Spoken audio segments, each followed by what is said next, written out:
तो ये सारे पार्ट्स आप देख रहे हैं, इनके बारे में हम बात करने वाले हैं। पार्ट सिमिलरिटी के बारे में बात करेंगे और इनकी रिपेयरिंग कॉस्ट में आपका खर्चा कितना ज्यादा बढ़ सकता है, ये पॉइंट भी हम जानेंगे। ये जानने के लिए वीडियो को लास्ट तक जरूर देखिएगा।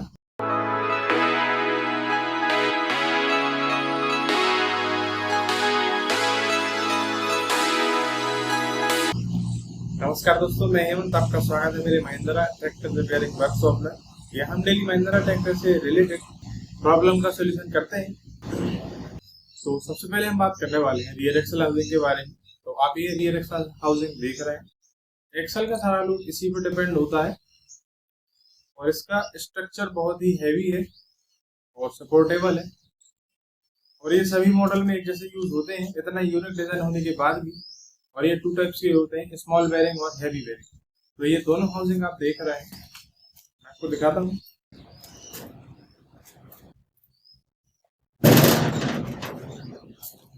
दोनों का साइज एक ही है, बस बेयरिंग का साइज का फर्क है।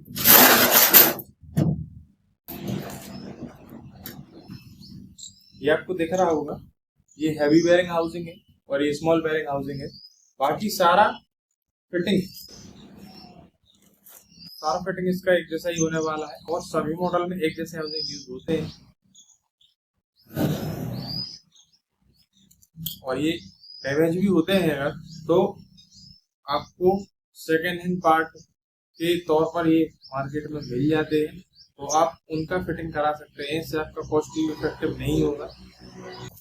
और ये जितने भी पार्ट आप देख रहे हैं, तो इनकी डैमेज होने पर आप इन्हें सेकेंड हैंड यूज भी कर सकते हैं, जो कि आपको मार्केट में मिल जाते हैं।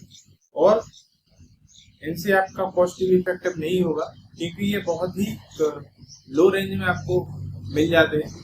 अब एक्सल हाउसिंग के बाद हम बात करेंगे रियर एक्सल की। ये रियर एक्सल है, आप देख रहे हैं। ये बहुत ही कम डैमेज होता है, बहुत ही रेयर केस है कि ये डैमेज हो। तो अगर बाय चांस इसे चेंज करने की जरूरत पड़ भी जाए, तो ये भी आपको मार्केट में सेकेंड हैंड पार्ट इसका मिल जाता है, तो आप उसका सेकेंड हैंड पार्ट यूज कर सकते हैं। और ये सभी मॉडल में एक जैसा यूज होता है। बेयरिंग का साइज भी एक ही होता है, बेयरिंग पोस्ट साइज और सी। तो ये सभी मॉडल में एक जैसा यूज होता है। इसकी लेंथ जो है सेम होती है।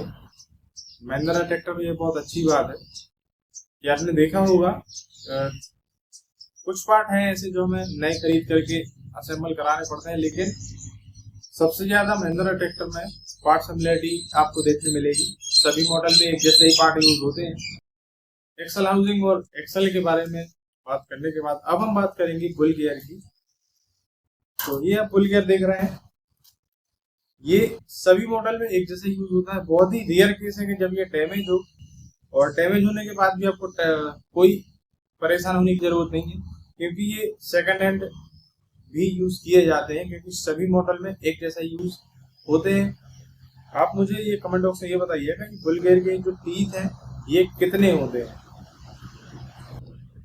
बुलपनीन आप देख रहे हैं, बुलपनीन साहब, इसे आप सेकंड हैंड भी चेंज करा सकते हैं। और ये बुल गियर के साथ अटैच होकर के रोटेट होती है। ये टू टाइप्स की होती है, 13 और 15 टीथ की आती है ये दोनों। तो बस इनमें इतना फर्क है। और इसमें जो बेयरिंग यूज होता है, ये बेयरिंग आप देख रहे हैं, ये कितने नंबर बेयरिंग है आप कमेंट बॉक्स में जरूर बताइएगा। इसके बाद हम बेयरिंग केज के बारे में बात करेंगे। सभी मॉडल में ये एक ही यूज होता है, बस साइड का हमें ध्यान रखना होता है, लेफ्ट साइड या राइट साइड का। तो ये जो हाउसिंग है, ये राइट साइड का है, राइट साइड हाउसिंग है।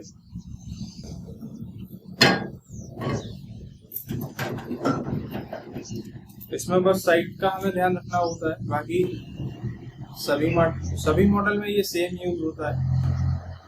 बहुत ही इजी असेंबल होता है सभी पार्ट का।